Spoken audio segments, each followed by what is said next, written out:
I'm sure everybody has heard of Parappa Town, right? That's the name of the town almost everybody knows or heard of that city, and who lives in it is none other than Parappa himself from the popular Parappa games, especially the popular Japanese TV show from 2001. But whether there was something behind this famous town that Parappa and the gang live in, well, to tell you about this so-called Parappa Town, where Parappa and his friends live, I think it's finally time that I should tell you all about it. Parappa Town wasn't just your ordinary town. No. It was the first town ever colonized in the early 1920s. It was just your average town, especially the buildings and all that jazz. So it was just a normal town, including everybody's houses looking the same, except for a house that has 2 dog ears for a roof. That's when, in 1939, Sunny Chan was born.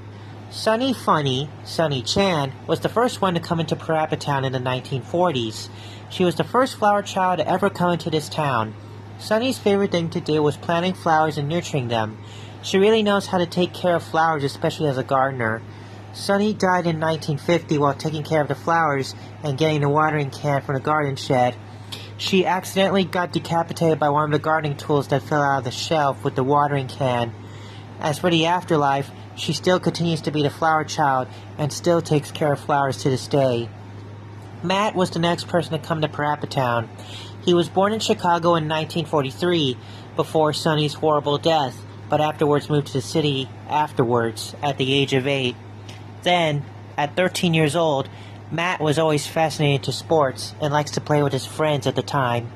Soon, disaster struck. In 1956, while Matt was playing basketball, the ball was rolling to the traffic as he tried to get the ball back, but then got struck by a car, full body impact. Matt later died from his injuries with his fractured skull and neck. In the afterlife, he continues playing sports and likes to play basketball with the friends that he knows. PJ wasn't the only person to ever come to Parappa Town.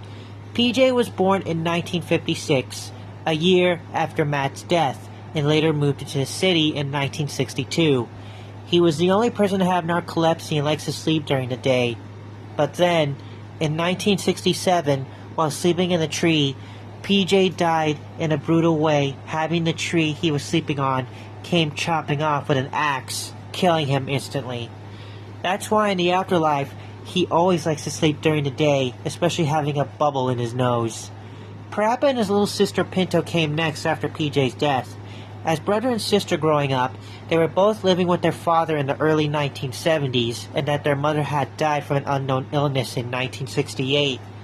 Parappa was the only kid in the afterlife who was always fascinated in music and was also into doing skateboard tricks. Pinto, on the other hand, was the smallest sibling out of all the people in Parappa Town, and is also a cheerful, helpful person to help Parappa with his serious dilemmas. Then, that's when things took a terrible turn. In 1972, Parappa and Pinto died in a car accident after their dad fell asleep on the wheel and crashed into a tree. Katie Cat came after Parappa and Pinto sometimes later in the mid-70s. Katie Cat and her family first moved into Parappa Town in 1976 at the age of 16. She was born in 1960. Katie Cat had the worst death out of all the kids in Parappa Town.